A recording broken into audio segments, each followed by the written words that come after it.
tips for veterans in looking to get into the cybersecurity field. Hey everybody, Brian Hoagley here. Welcome back to cisolife. Today, very honored, excited to have on the show today, Mr. Michael Packard. Michael is here remotely from Indianapolis, so hopefully this is working. First time shot at bringing somebody on. We wanted to discuss something that's probably very near and dear to our hearts, but tips and tricks, maybe some tricks, I don't know, but it's post-Halloween, who knows.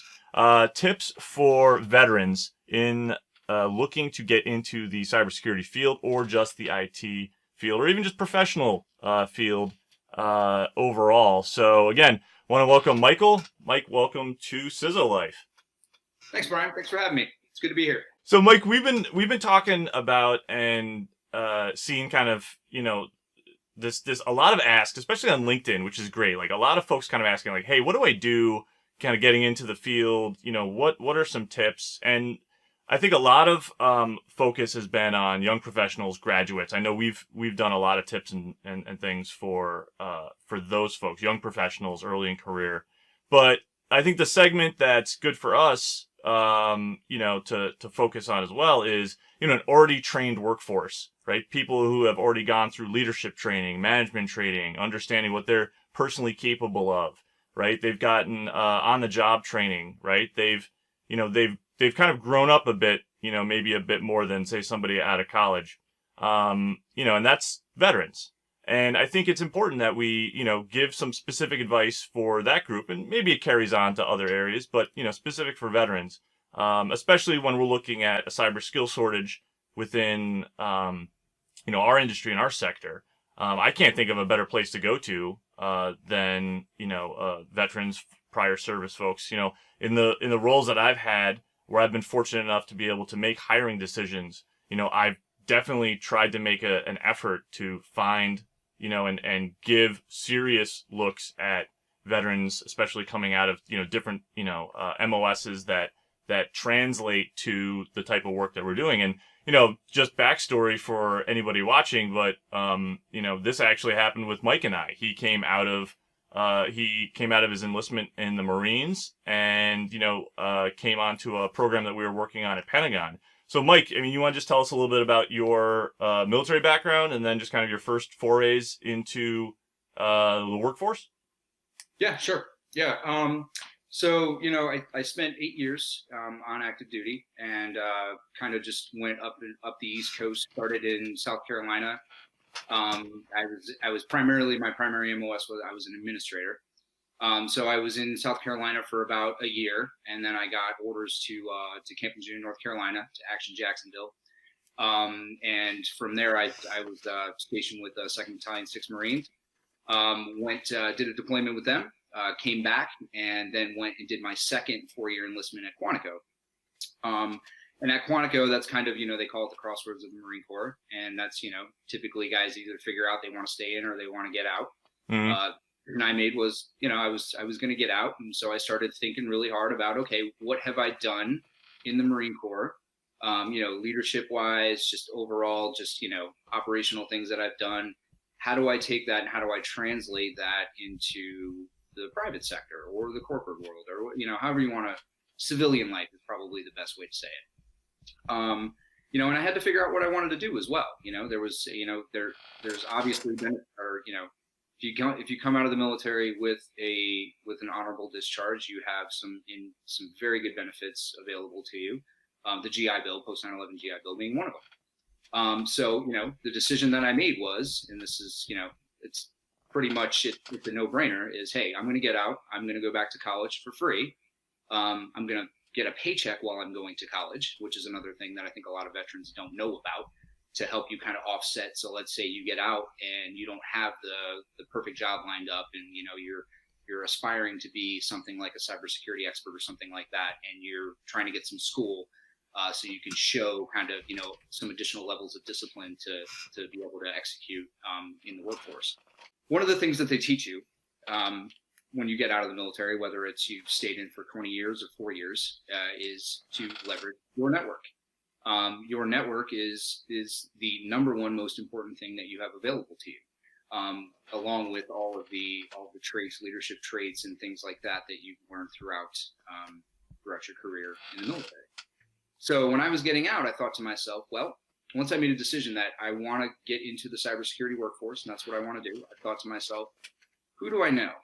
Who do I know in that field that I can reach out to that might be a good resource for me to kind of get my foot in the door?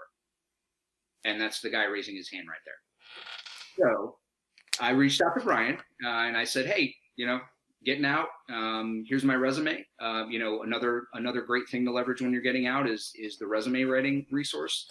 Because a lot of us, no matter what branch you're in, it's taking all of the acronyms that you're used to speaking over the last 4, 8, 20 years, whatever it is, right? All the the way, all the ways, the things, how we talk doesn't always generally translate to civilian life.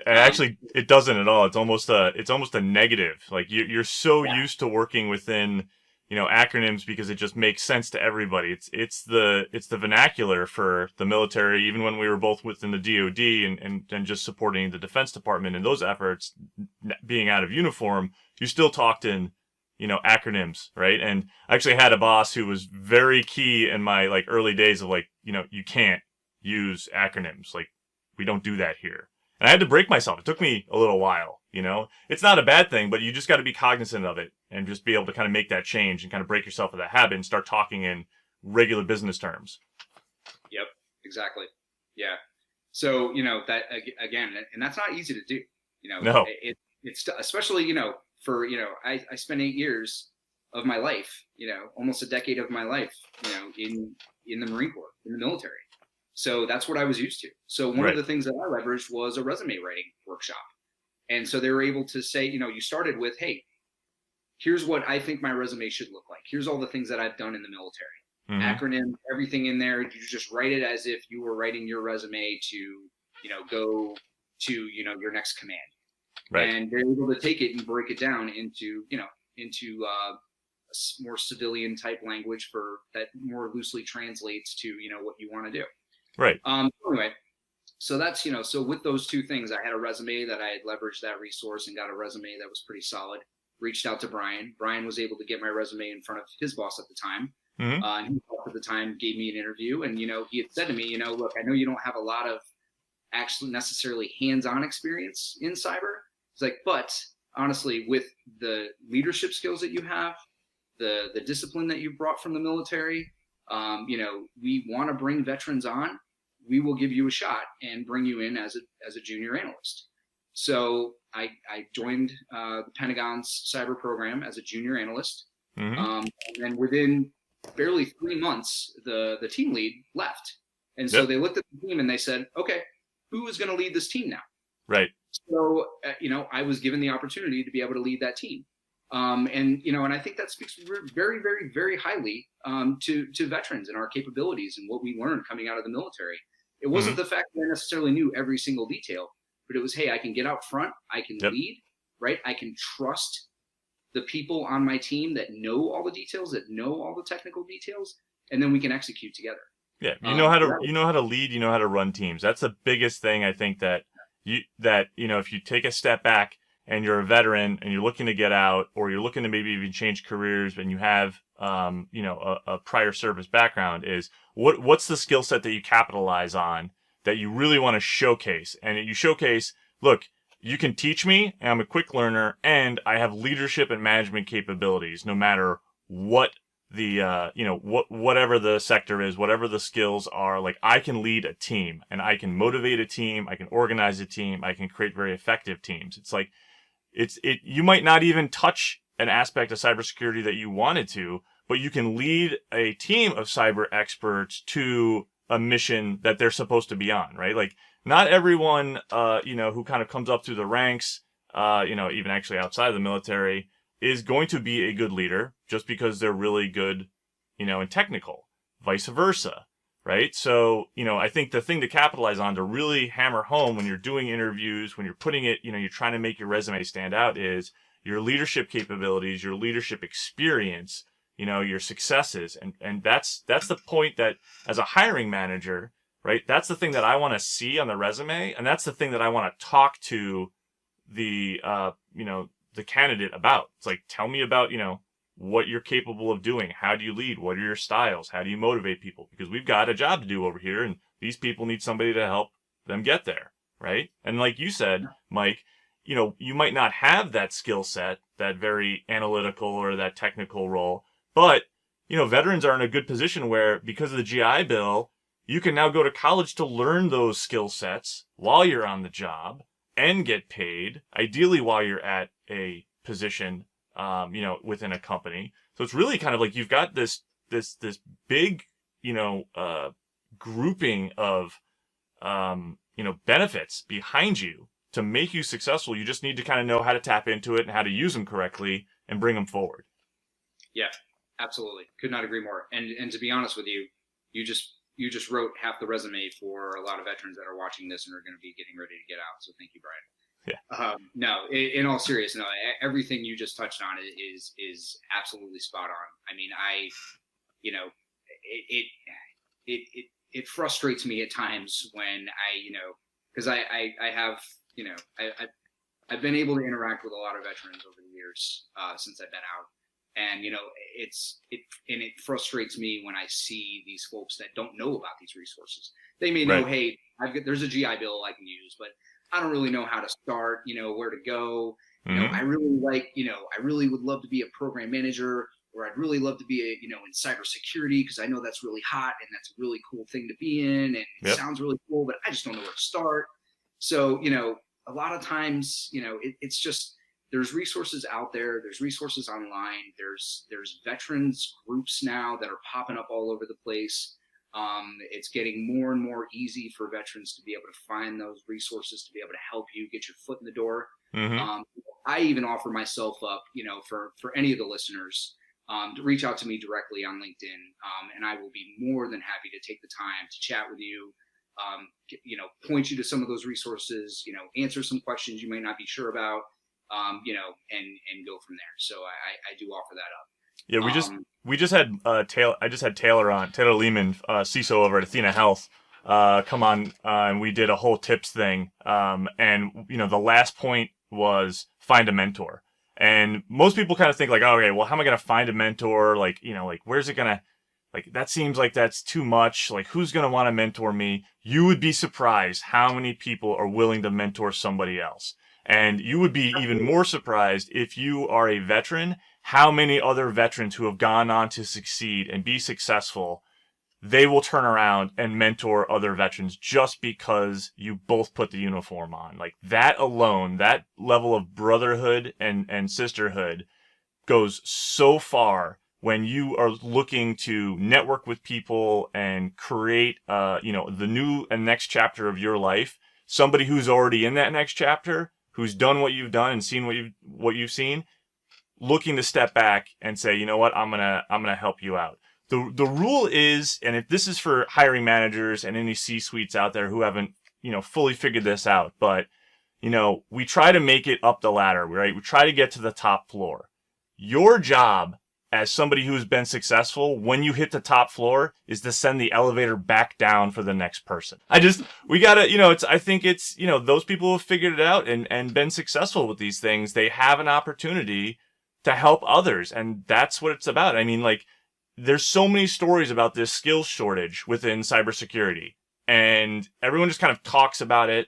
And there's a lot of great resources out there, but how many people are willing to actually take that next step and lean in and mentor somebody else? And then on the other side, how many people are going to lean in and ask for mentorship? And I think it's a lot easier than most people believe. So look, comment down below if you've got a service, or if you've got a capability or a mentorship or a program or a veterans group that you've seen that's been successful, or a tactic that you've seen successful around helping out somebody else within this field.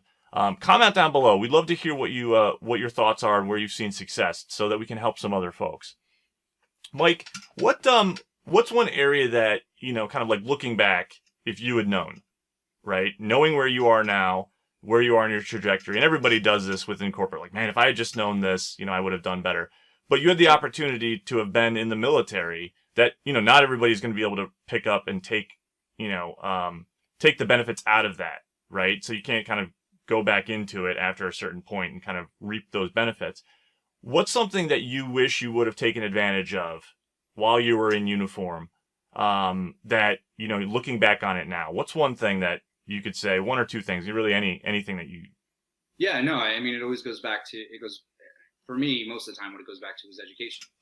So, when I enlisted in the Marine Corps, I came in with only a GED.